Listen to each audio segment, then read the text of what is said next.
नमस्कार मित्रों, और पुनः आप सभी का हार्दिक स्वागत है। देखो, आज हम हमारे ये जो टॉपिक है आवेश वितरण, इसको पढ़ने वाले हैं। आरबीएसई बोर्ड की बात करूं तो ये उनका दूसरा जो चैप्टर है उसकी दूसरी वीडियो है। और अगर मैं बात करूं सीबीएसई या एनसीईआरटी जो पाठ्यक्रम पढ़ रहे हैं उनके लिए जो आपके पहले यूनिट इलेक्ट्रोस्टैटिक्स चल रही है उसी का हम एक टॉपिक आवेश वितरण आज कर रहे हैं। इसके अलावा इसी वीडियो के अंदर आज मैं आपसे बात करूंगा गाउस के नियम के बारे में। गाउस का जो नियम है उसको अपन डिटेल से पढ़ेंगे और कूलाम के नियम से उसका जो व्युत्पन्न है वो भी इसी वीडियो के अंदर हम लोग बड़े इंटरेस्टिंग वे के अंदर देखने वाले हैं। ठीक है, शुरुआत करता हूं आज की वीडियो की। आवेश वितरण, चार्ज डिस्ट्रीब्यूशन। देखो, वितरण शब्द से तो आप सारे के सारे परिचित हो। क्यों? जहां कभी मिठाई का वितरण हो रहा है भाई, या किसी और चीज का वितरण हो रहा है, वहां पे तो हम पहले जाते हैं। 26 जनवरी 15 अगस्त पे स्कूल में लड्डू बढ़ते हैं। भले ही हो सकता है कि इन लड्डुओं के अंदर आपको इंटरेस्ट नहीं हो, लेकिन उस लाइन के अंदर लगने की होड़ फिर भी सबके अंदर रहती है कि मुझे 2 दे दो, इसको 2 दी, मुझे 3 दे दो, है ना। होता है ऐसा। देखो, वितरण का मतलब क्या? डिस्ट्रीब्यूट करना, सबको बांटना। अब वो तो चलो लड्डुओं की बात थी, यहां पर हम लोग किसको बांटेंगे? आवेश को बांटेंगे। अब आवेश को देखो, बांटने से मतलब क्या है?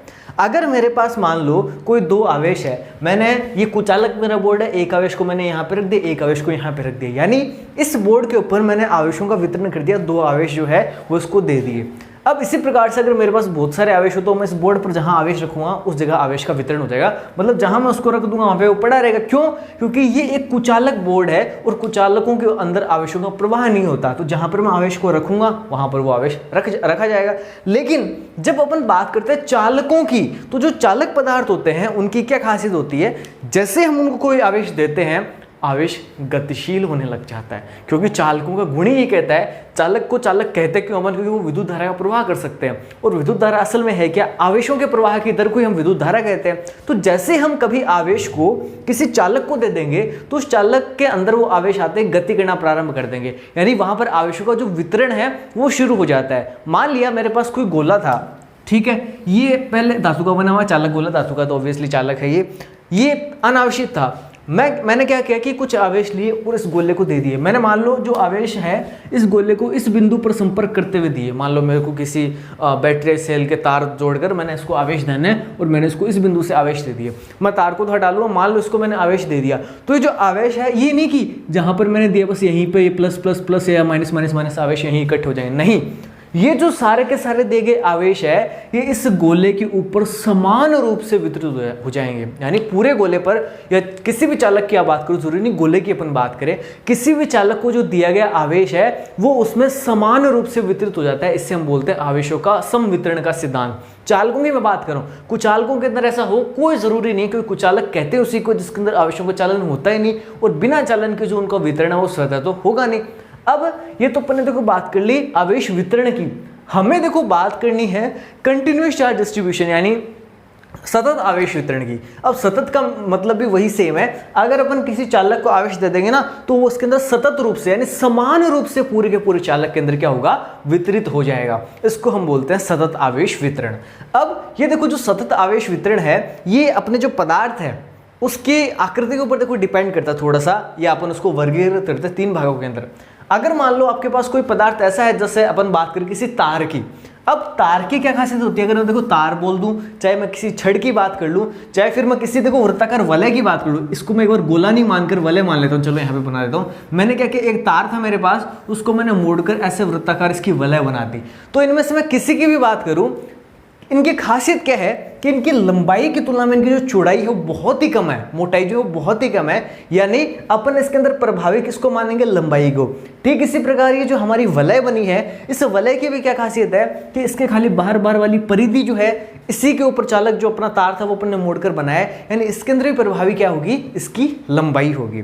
यानी अब देखना, जो हमारा वितरण अपन बात कर रहे थे चार्ज डिस्ट्रीब्यूशन की, एक प्रकार यानी लंबाई के आधार पर अगर अपन इसको वर्गीकृत करें तो एक ये प्रकार बनता है कि अगर अपन किसी चालक को आवेश दे तो वो उसकी लंबाई के अनुदिश उस पर वितरित हो जाता है, या अगर किसी वलय की बात करूं तो इसकी जो परिधि है इसके अनुदिश इसके ऊपर वितरित हो जाता है। तो ऐसा आवेश जो किसी पदार्थ को या जो किसी चालक को दिए जाने पर उसकी लंबाई के अनुदिश वितरित हो जाए, ऐसा जो आवेश वितरण कहलाता है, इसको अपन बोलते हैं रैखिक आवेश वितरण, यानी लीनियर चार्ज डिस्ट्रीब्यूशन। इंग्लिश वालों के लिए भी मैं रिपीट कर रहा हूं, ये कैसा है? देखो, रेखीय आवेश वितरण।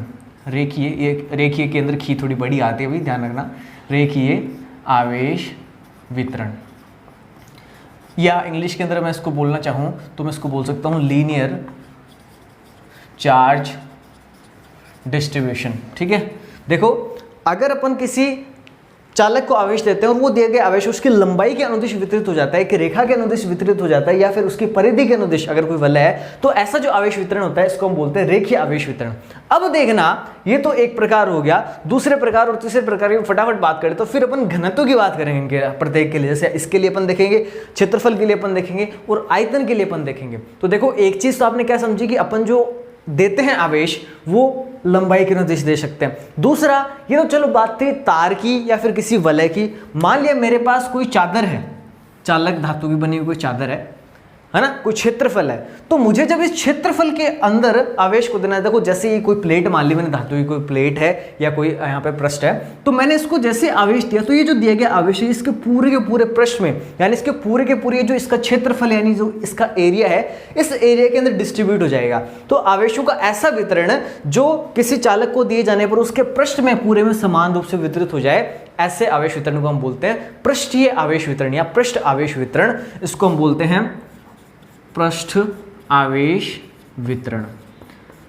ठीक है, और तीसरा जो प्रकार बचता है, मान लिया अपने पास कोई गोला है, जैसे इसकी मैं बात हो रही है, मान लो कोई गोला ही है, 3D होता है गोला।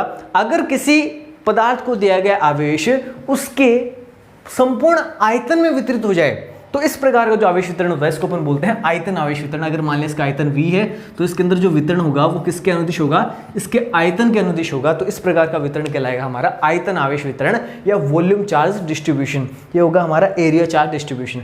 अब देखना, अगर मैं मान लेता हूं इस जो चालक तार है आपका, इसकी लंबाई है L, कैपिटल L मैंने मान ली। ये जो आपकी शीट है जिसका क्षेत्रफल मैंने मान लिया A है, और वो जो आपका गोला है उसका आयतन मैंने मान लिया V है।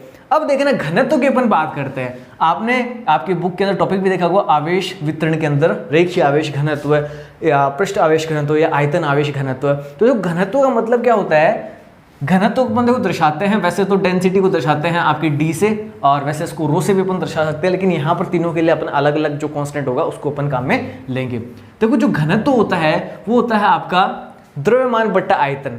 वैसे तो देखो ये घनत्व का फॉर्मूला है जो आप लोग पढ़ते हो क्लास 11th के अंदर। यहां पर देखना जो घनत्व की परिभाषा में क्या बोल रहा हूं, प्रति इकाई लंबाई में या प्रति इकाई क्षेत्रफल में या प्रति इकाई आयतन में उपस्थित आवेश की जो मात्रा है उसको अपन देखो क्रमशः क्या बोलेंगे, रेखीय आवेश घनत्व, पृष्ठ आवेश घनत्व और आयतन आवेश घनत्व। दोबारा देखो उसको रिपीट करता हूं, अगर किसी पदार्थ को या किसी चालक को दिया गया आवेश उसकी लंबाई के अनुदिश वितरित हो जाता है तो ऐसा आवेश वितरण कहलाता है रेखीय आवेश वितरण।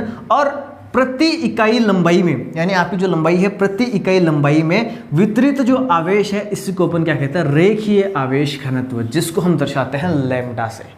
यानी दोबारा देखना, लैम्डा क्या है, रेखीय आवेश घनत्व। प्रति इकाई लंबाई में वितरित आवेश की मात्रा को अपन क्या कहते हैं, रेखीय आवेश घनत्व।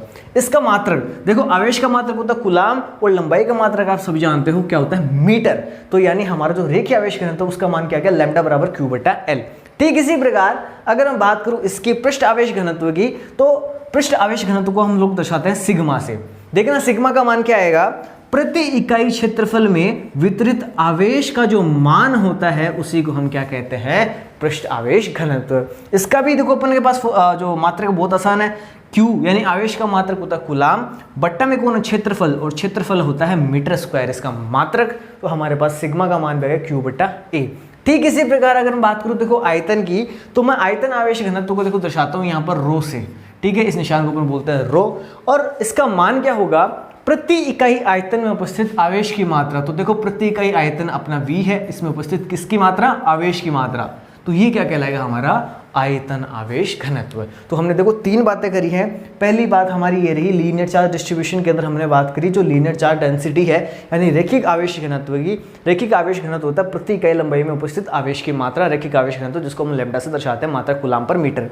इसी प्रकार पृष्ठ आवेश घनत्व की हमने बात करी, इकाई क्षेत्रफल में उपस्थित आवेश की जो मात्रा होती है उसको अपन बोलेंगे पृष्ठ आवेश घनत्व, जिसको हम लोग डिनोट करते हैं सिग्मा से। इसी प्रकार वॉल्यूम चार्ज डेंसिटी की बात करूँ तो उसको देखो अपन रिप्रेजेंट करते हैं आपके रो से, और ये होता है प्रति इकाई आयतन में उपस्थित आवेश की मात्रा। तो ये तो था हमारा चार्ज डिस्ट्रीब्यूशन जिसको हमने देखा। इसकी जरूरत क्यों पड़ी, अब इसके ऊपर फटाफट आ जाते हैं। देखो हमने बात करी थी कूलाम के नियम की। अगर हमारे पास कोई दो आवेश होते तो उनके मध्य जो लगने वाला कूलाम बल, बहुत ही आसान तरीका जो कूलाम ने बताया था हम उससे निकाल लेते। तरीका क्या था, बहुत ही आसान था, F बराबर के Q1 Q2 बट्टा R स्क्वायर, ये फॉर्मूला हम लगाते और F का मान निकाल लेते, कोई समस्या नहीं थी।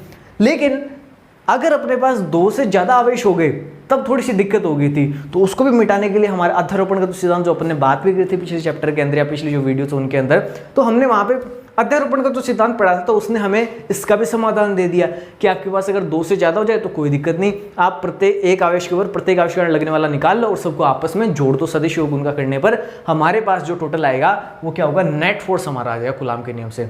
वहां तक भी ठीक था। लेकिन अब आज ये एक नई चीज अपन आज और पढ़ेंगे, गाउस का नियम। अब गाउस को आने की जरूरत क्यों पड़ी, इस जरूरत पर अपन बात कर रहे हैं। पहले दो ही आवेश थे, निकाल लेते सीधा कूलाम के नियम से। दो से ज्यादा हो गए तब अपन ने बात करी थी अध्यारोपण के सिद्धांत यानी प्रिंसिपल ऑफ सुपरपोजिशन की। लेकिन ये जो प्रिंसिपल ऑफ सुपरपोजिशन था ये तभी लगता जब आवेशों का वितरण कैसा होता, हमारे पास बिल्कुल जैसे समतल के अंदर होता। एक ही तल में अगर आवेश होते तब तो कोई दिक्कत नहीं थी। लेकिन हमारा जो पृष्ठ है, जरूरी थोड़ी कि उसका जो पृष्ठ है वो समतल ही हो। ऐसी स्थिति के अंदर देखो, मान लिया जैसे आपने कभी बच्चों वाली प्लास्टिक की जो बॉल आती है वो देखी होगी। प्लास्टिक की बॉल अगर आप दीवार के मारते हो तो थोड़े दिन बाद वो पिचक सी जाती है ना, फिर दोबारा से कभी एकदम पूरी राउंड नहीं होती। अगर इस टाइप की कोई सरफेस है जो कहीं से देखो अंदर धसी हुई कहीं से बाहर, यानी उबड़ खाबड़ सरफेस की मैं बात कर रहा हूँ, अगर ऐसे कोई सतह आ जाए तो ऐसी सतह के कारण अपन को यदि किसी बिंदु पर विद्युत क्षेत्र देखना हो या बल देखना हो तो हमारे सामने दिक्कत आती है, क्योंकि आवेशों का जो वितरण है वो जो पृष्ठ है, देखो जो पृष्ठ है वो टेढ़ा मेढ़ा हो चुका वहां पे। तो ऐसी स्थिति में, और दूसरी बात वहां पर आवेशों का वितरण विभक्त नहीं होकर एकदम सतत हो गया। तो यहां पर क्या हुआ कि जो अध्यारोपण का सिद्धांत है वो भी हमारे लिए लगाना बहुत मुश्किल काम हो गया। तब गाउस आए और गाउस ने क्या बताया कि आप चिंता मत करो। तो हमने कहा चिंता तो हम ऐसे नहीं करते, चिंता तो हम देते हैं लोगों को, है ना, लेते तो हम ऐसे भी नहीं। फिर भी गाउस ने कहा कि फिर भी मान लो थोड़ी बहुत हो ही जाए तुम्हें कभी कभार, तो उसका समाधान मैं तुम्हें देके चला जाता हूँ। अपन ने कहा चलो ठीक है भी दे दो, हम तो समाधान प्राप्त करने के लिए बैठे। तो देखो गाउस ने क्या कहा, इसने कहा कि अगर मान लो आपके पास ये इतनी बड़ी पूरी सरफेस है जिसके बारे में आप जो विद्युत क्षेत्र की तीव्रता वो निकालना चाहते हो, या विद्युत फ्लक्स की अगर अपन बात करें तो वो आप निकालना चाहते हो और आपसे नहीं निकल पा रहा, आप चिंतित हो, तो आप चिंता करने की कोई जरूरत नहीं, क्योंकि आप इंस्टा गुरुजी से पढ़ रहे हो। ऐसी बात नहीं, इन्होंने कहा था कि आप क्या करो, जो भी आपका पृष्ठ है उसको बहुत ही छोटे छोटे छोटे छोटे टुकड़ों के अंदर तोड़ लो। अब देखना इतना बड़ा पूरा सरफेस था जिसका क्षेत्रफल मैंने मान लिया एस था। इन्होंने गाउस ने क्या कहा आके कि आप यूं करो यार कि इसमें से एक छोटा सा टुकड़ा निकाल लो, छोटा सा टुकड़ा।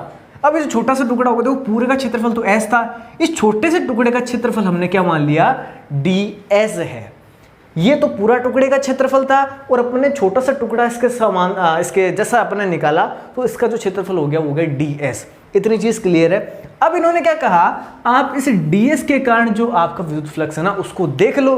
आप अगर ds के कारण देख लोगे तो ये बाकी बचे हुए सारे के सारे छोटे मोटे जो क्षेत्रफल इसी के तो भाई बहन है।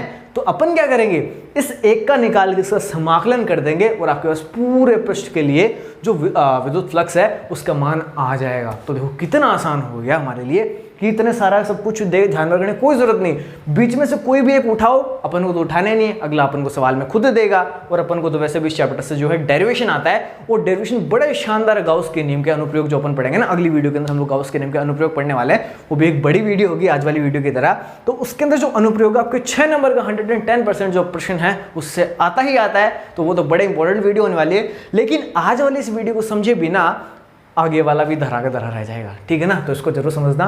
तो इन्होंने कितनी अच्छी बात की कि आप पूरे पृष्ठ का निकालना चाहते हो तो आप क्या करो, पहले छोटा सा टुकड़ा ले लो, उसको अपन अल्पांश नाम देंगे। ये जो अल्पांश इसके कारण मान लीजिए जो क्षेत्र है वो है ds, इसके कारण आप निकाल लो और निकाल कर अपन क्या करेंगे फिर आगे प्रोसेस समाकलन के द्वारा पूरे पृष्ठ के लिए ज्ञात कर लेंगे। अब जो गाउस का नियम जो मैंने बताया था, ये तो आपको बताया था कि जरूरत क्यों पड़ी और असल में ये है क्या चीज, इनका गणितीय जो रूप है ना उसको देखना ज्यादा जरूरी है। तो उसके लिए देखो मैं फटाफट से आपको बताना चाहता हूं गाउस ने कहा क्या। गाउस ने कहा कि किसी विद्युत क्षेत्र में स्थित काल्पनिक बंद पृष्ठ, अब देखो पृष्ठ अपन ने लिया है, ये देखो पूरा का पूरा आपका क्या था, एक क्षेत्र था, इसके अंदर मैंने क्या किया, एक छोटा सा अल्पांश लिया।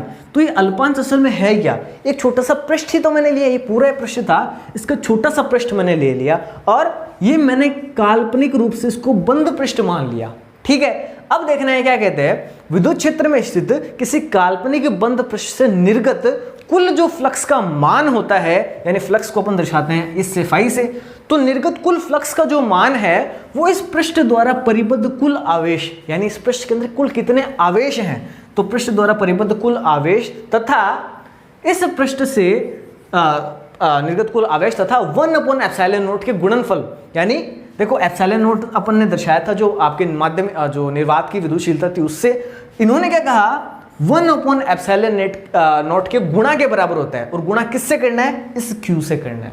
दोबारा सुनना, इन्होंने क्या कहा, विद्युत क्षेत्र में स्थित किसी काल्पनिक बंद पृष्ठ से निर्गत कुल विद्युत फ्लक्स का मान इस पृष्ठ द्वारा संबद्ध कुल आवेश Q तथा 1/ε0 के गुणा के बराबर होता है। अब देखना Q को मैं अगर ऐसे गुणा कर देता हूं तो क्या मैं इसको यूं लिख सकता हूं, Q/ε0, और यही क्या है, गाउस का नियम है, इसका गणितीय रूप है।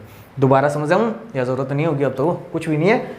ये काल्पनिक बंद पृष्ठ, इससे संबद्ध जो कुल फ्लक्स है या इससे निर्गत कुल फ्लक्स का मान है वो इस पृष्ठ में कितने आवेश परिबद्ध है, मान लिया Q आवेश परिबद्ध है, और 1/ε0 का जो गुणा है इसके बराबर हमारा क्या होगा, विद्युत फ्लक्स होगा। ये बात किसने कही, हमारे गाउस भाई साहब ने कही थी। लेकिन इसी विद्युत फ्लक्स के लिए तो एक फॉर्मूला अपन ने कल वाली वीडियो के अंदर भी देखा था भाई, वो तो थोड़ा सा दिखने में अलग था, बिल्कुल थोड़ा सा अलग जरूर था, लेकिन उसका भी जो मतलब वो यही था। तो क्यों ना मैं कल वाली वीडियो का फॉर्मूला और आज वाली अपने गाउस के नियम का जो फॉर्मूला है दोनों को एक ही समीकरण के अंदर रख दूं, ताकि भविष्य के अंदर हम न्यूमेरिकल्स करेंगे और कुछ हम डेरिवेशन जो अपन कल करने जा रहे हैं उनके अंदर ये सम्मिलित जो समीकरण है वो हमारे काम आ सके। तो जो कल अपन ने देखा था वो ये था फाई।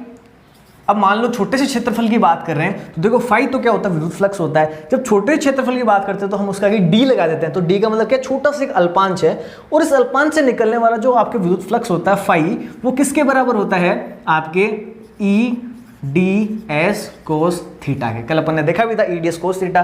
देखो DS क्यों लिया, क्योंकि अपन ने छोटा सा एक अल्पांश लिया है, और छोटे से जब अपन अल्पांश की बात करते हैं तो हम इसके लिए DS लगाते हैं। तो ये अपने जो कल वाली बात थी उसको मैं देखो यहाँ पे रखता हूँ, अर्थात ये जो आपका फाई है ये किसके बराबर हो गया आपके, और एक चीज और, ये तो देखो डी फाई के बराबर है। हम यहाँ पर किसकी बात कर रहे हैं, हम बात कर रहे हैं फाई की। तो मैंने अभी भी आपको क्या बताया था कि अगर अपने पास किसी छोटे से के बारे में पता चल गया तो हम समाकलन करके इस पूरे पृष्ठ के लिए निकाल सकते हैं। तो ये जो फाई आपका आया है डी फाई, ये छोटे से पृष्ठ के लिए है ओनली। अगर मुझे पूरे पृष्ठ के लिए निकालना है तो मैं क्या कर दूंगा, इसका समाकलन कर दूंगा, और इसका समाकलन इधर, इसका समाकलन, बंद पृष्ठ है इसलिए इसके ऊपर मैं क्या लगाता हूँ, रिंग लगाता हूँ। ये देखो ध्यान रखना, जब भी अपन समाकलन के निशान में बीच में ऐसे एक राउंड बनाते हैं तो उसका मतलब क्या है, हमेशा हम एक बंद पृष्ठ की बात कर रहे हैं, ठीक है। तो जब मैंने देखो इसका समाकलन यहाँ पे किया तो यहाँ से डी फाई का जो समाकलन होता है वो होता है ओनली फाई। यहाँ पे क्या होगा, फाई EDS, सॉरी फाई नहीं है, ये आपके समाकलन EDS cos थीटा, ये आपका ऐसा कैसा पड़ा है। तो मैं क्या कर रहा हूँ, इस फाई का मान जो यहाँ पर देखो, यहाँ पर ये भी फाई के बराबर है और यहाँ पर ये भी फाई के बराबर है, तो असल में ये वाला मान इस वाले मान के बराबर होना चाहिए। तो मैं क्या कर रहा हूँ, तीनों को सम्मिलित रूप से लिख रहा हूँ यहाँ पे EDS cos थीटा और बराबर ये वाला मान यानी Q/ε0। तो देखो ये हमने क्या किया, एक तो गाउस के नियम से जो विद्युत फ्लक्स की परिभाषा आई, और एक हमने जो कल विद्युत फ्लक्स की परिभाषा देखी थी, दोनों को सम्मिलित रूप से लिख दिया एक साथ में। तो ये बन गया हमारे जो विद्युत फ्लक्स है उसकी सम्मिलित परिभाषा। तो ये तो था यहाँ तक की बात। अब देखना ये वाला जो आप अगर फॉर्मूला देखते हो यहाँ पे, तो इससे एक चीज निकल कर आती है आपके सामने, यानी आप कह सकते हो एक तरह से जो गाउस का नियम होता है इसकी कुछ विशेषताएं होती है, कुछ मुख्य बिंदु होते हैं जो कि हमें पता होने जरूरी है। क्या क्या, देखो पहली बात तो गाउस के अनुसार जो पृष्ठ से निर्गत विद्युत फ्लक्स है उसका मान एक तो आवेश पर निर्भर करता है कि आवेश कितने, आवेशों की संख्या पर, क्योंकि देखो सीधी सीधी परिभाषा से यही बात आ गई, पृष्ठ द्वारा परिबद्ध कुल आवेश, जितने ज्यादा आवेश होंगे उतना ही ज्यादा क्या होगा, विद्युत फ्लक्स का मान होगा। यानी फाई जो है Q पर डिपेंड करता है, यानी आवेशों की संख्या पर निर्भर करता है। दूसरा, माध्यम जो है उसकी विद्युतशीलता पर भी निर्भर करता है। अगर आप हवा या निर्वात की बात करोगे तो उसके लिए फाई ये जो ε0 है काम में लेते हैं। ε0 का जो मान है वो मैंने आपको बताया भी था, आपको ध्यान में रखना 8.85 × 10⁻12, और ये इसका मात्रक होता है coulomb square upon newton metre square. ठीक है, ये चीज आपको पता भी होनी चाहिए। आगे बढ़ते हैं, देखो दो चीज तो मैंने आपको बता दी। तीसरी चीज जो आपके फाई है इसका मान आवेश वितरण पर निर्भर नहीं करता। देखो यहां पर हमने आवेश वितरण को पढ़ा था, आवेश वितरण के लिए देखो लैम्डा चाहिए, सिग्मा चाहिए या फिर रो आना चाहिए, यहाँ पर न तो लैम्डा आ रहा, न सिग्मा आ रहा, न रो आ रहा। इसका मतलब जो हमारे विद्युत फ्लक्स है ये न तो आपके आवेश इस पे रैखिक आवेश घनत्व पर निर्भर करता, न क्षेत्र आवेश घनत्व या पृष्ठ आवेश घनत्व पर, और न ही आयतन आवेश घनत्व, यानी इनसे स्वतंत्र राशि है। अगली बात, ये जो आपका फाई है ये आपका जो पृष्ठ है ये कैसा है इस पर निर्भर नहीं करता, यानी पृष्ठ के आकार और पृष्ठ की आकृति पर निर्भर नहीं करता। कैसा भी आप पृष्ठ क्यों ना लिया हो, सबके ऊपर आपका जो गाउस का नियम है वो लग जाएगा। अगली बात अगर अपन करें तो जो गाउस का नियम है ये केवल उन्हीं सदिशों पर लगता है जो वर्ग व्युत्क्रम नियम का पालन करते हैं। कारण देखो क्या है, यहाँ पर आ रहा है बीच में E, और E का जो फॉर्मूला होता है वो अपन ने कल पढ़ा था, विद्युत क्षेत्र का फॉर्मूला 1/4πε0 को मैं K लिख दूं तो KQ, जैसे मैं बात करूं E वेक्टर की तो KQ बटा R², बट्टा में क्या आ रहा है R² आ रहा है। तो इसका मतलब क्या है कि जो आपके गाउस का नियम है ये केवल उन्हीं सदिशों पर लगता है जो इसके वर्ग व्युत्क्रम नियम का क्या करते हैं, पालन करते हैं। इसके बाद और आगे बात कर लेते हैं, जो आपके गाउस का नियम है, अगर अब मैं बात करूं आपके पास कोई काल्पनिक बंद पृष्ठ है, अगर इसके अंदर कोई भी आवेश नहीं है, यानी पृष्ठ के अंदर आवेशों की संख्या अगर 0 है तो इस पृष्ठ से निर्गत जो फ्लक्स का मान होगा वो भी 0 होगा। क्यों? अगर आवेश 0 तो फाई बराबर, क्योंकि 0 के अंदर आप किसी भी संख्या का भाग दे दो 0 आएगा। अर्थात क्या बात निकल कर आई कि अगर किसी काल्पनिक बंद पृष्ठ के अंदर आवेश एक भी नहीं है तो उससे संबद्ध जो आपके विद्युत फ्लक्स होगा वो बिल्कुल नगण्य होगा। नगण्य क्या, 0 ही होगा। ठीक है, लेकिन इस पृष्ठ की जो विद्युत क्षेत्र है, पृष्ठ का विद्युत क्षेत्र वो 0 हो, ये कोई जरूरी नहीं है। मान लिया आपने इस पृष्ठ को क्या किया, विद्युत क्षेत्र के अंदर रख दिया। अब विद्युत क्षेत्र तो देखो इसके अंदर से आर पार हो रहा है, लेकिन चूंकि इसके अंदर आवेश नहीं इसलिए फ्लक्स का मान 0 है, लेकिन विद्युत क्षेत्र का मान तो जिस क्षेत्र में आपने इसको रख रखा है उसके कारण यहाँ पर कुछ ना कुछ होगा ही।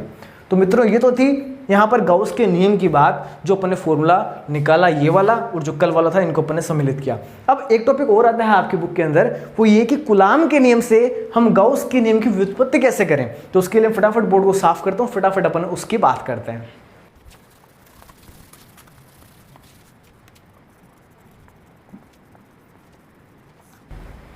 तो देखना, अब हम लोग बात करेंगे कूलाम के नियम से गाउस के नियम की व्युत्पत्ति।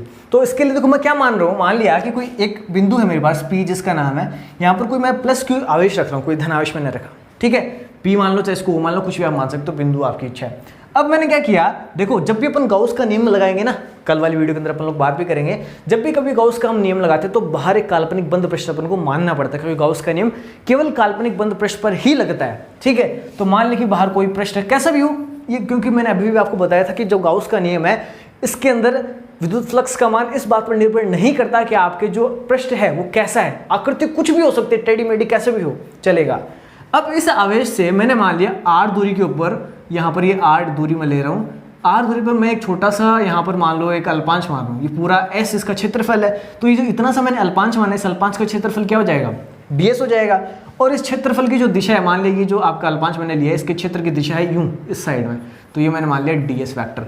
अब एक चीज़ आप अगर देखो, मैं इसको यहाँ से ऐसे मिला दूँ तो अपने 11वीं क्लास के अंदर एक चीज़ पढ़ी थी यहाँ पे, ठोस कोण। ठोस कोण क्या होता है, मान लिया आपने कोई भी आपका पृष्ठ है और इतने इतने पृष्ठ की आपको बात करनी है इस बिंदु से, तो आप इस पृष्ठ के प्रत्येक बिंदु को देखो, इसकी जो सतह परिधि है इस परिधि के प्रत्येक बिंदु को आप मिला दो। ठीक इसी प्रकार से इसका जो पीछे वाला इस ये वाला हिस्सा होगा, इससे भी आप सबको इस नीचे वाले बिंदु से मिला दो।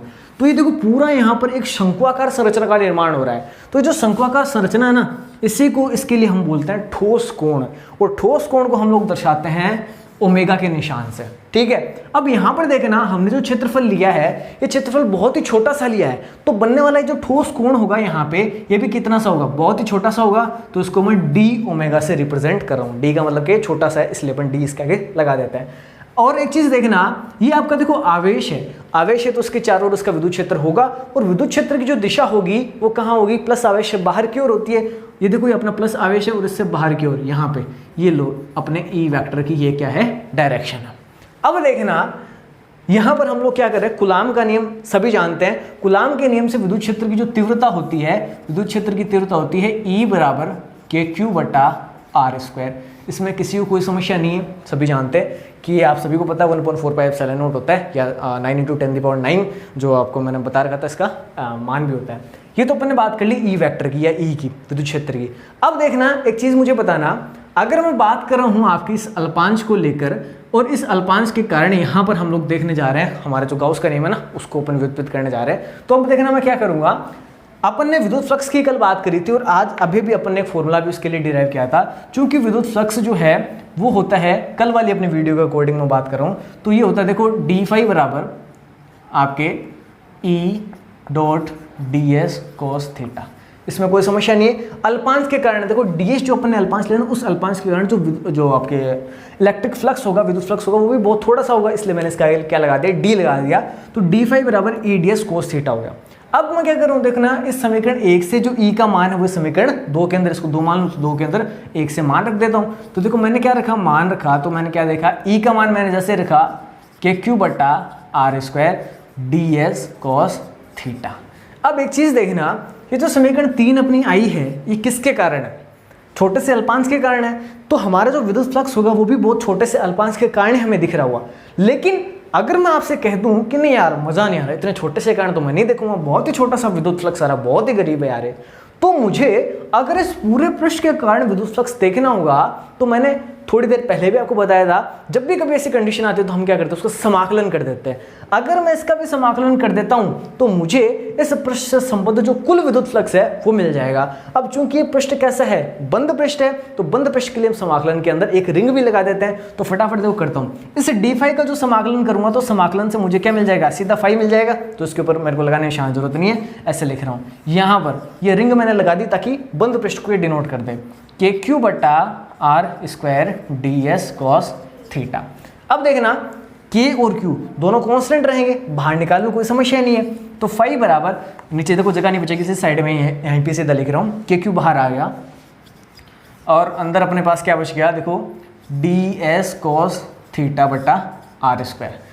अब देखना जो मैंने आपको बताया था ना ठोस कोण, ये ठोस कोण का जो मान होता है इसी डी एस कोस थीटा बट्टा आर स्क्वायर के होता है। कैसे, देखो डी एस ये हमारा जो आपके अल्पांश है, जो क्षेत्रफल अपन लिए छोटा सा, ये तो वो अल्पांश है। कोस थीटा देखो ये जो यहाँ पे कोण बन रहा है ना आपकी डी एस और ई के मध्य, ये वाला कोण अपन ने ले लिया, देखो थीटा। एक्चुअल के अंदर ये जो कोण होता है ना, ये यहाँ पे होता है थीटा, और ये दूसरा वाला भी थीटा, और जो टोटल अपन कोण लेते हैं पूरे इस ठोस कोण के लिए, उसको अपन मानते हैं ओमेगा।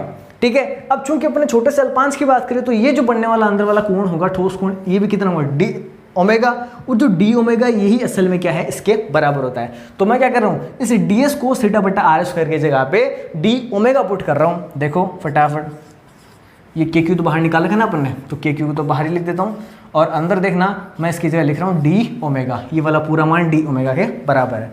ये हमारे बंद वाला के लिए हम लोग, बंद पृष्ठ के लिए हम लोग बात कर रहे हैं। अब देखना जो आपका डी ओमेगा होता है, इसका मान अगर आप किसी बड़े से बड़े आंतरिक अंदर बने हुए किसी बिंदु के अंदर का पूरा आप क्षेत्रफल देखना चाहो ना, यानी बंद पृष्ठ का जो क्षेत्रफल होता है डी ओमेगा के कारण ये होता है 4 पाई के बराबर। यानी इस पूरे राशि का जो मान है वो किसके बराबर रहेगा, 4 पाई के। तो मैं लिख रहा हूं फटाफट, फाई बराबर के क्यू, इसका मान आ गया 4 पाई के बराबर।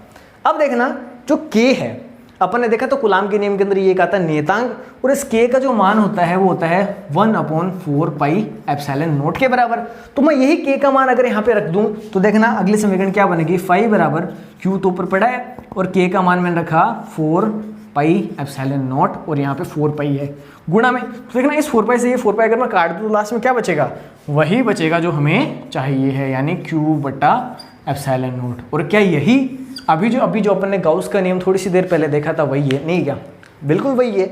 गाउस ने कहा था कि किसी काल्पनिक बंद पृष्ठ से संबद्ध कुल फ्लक्स का जो मान है या निर्गत कुल फ्लक्स का जो मान है वो उस पृष्ठ द्वारा संबद्ध कुल आवेश Q तथा 1/ε0 के गुणा के बराबर होता है। यानी Q और इसके साथ 1/ε0 का अगर अपन गुणा कर दें तो यही क्या बनता है हमारे लिए, विद्युत फ्लक्स। तो गाउस का जो नियम है वो हमने कूलाम के नियम से भी देखना इस प्रकार से व्युत्पत्त कर लिया, और ये भी एक डेरिवेशन बनता है आपके एग्जाम में आने लायक। अच्छा डेरिवेशन है कि कूलाम के नियम से गाउस के नियम की व्युत्पत्ति कीजिए, तो बहुत ही अच्छा आपके लिए एक डेरिवेशन हो गया यहाँ पे। बाकी आज वाली वीडियो को तो देखो मैं यही समाप्त करने जा रहा हूँ। कल वाली अपनी जो वीडियो की उसके अंदर हम लोग इसी गाउस के नियम की जो प्रॉपर्टीज है, एप्लीकेशंस जो है, अनुप्रयोग जो होते हैं उनको हम लोग देखने वाले हैं, और उन अनुप्रयोगों से लगभग पक्का ही मान लो आप लोग कि 6 नंबर का एक प्रश्न आएगा ही आएगा। तो डिटेल से अपन लोग बात करेंगे कल वाली वीडियो में। आज वाली अगर वीडियो को पसंद आई, क्योंकि आपकी रिक्वेस्ट पे मैंने आज इतनी बड़ी वीडियो शूट की है, एक रिक्वेस्ट आई थी मेरे पास कि वीडियो छोटी छोटी होती है तो हम लोग नोट्स ढंग से नहीं बना पाते हैं एक्सेट्रा वैक्सेट्रा, तो कल यही टाइम 10 बजे मिलेंगे, ठीक है? तब तक के लिए जय हिंद, वंदे मातरम।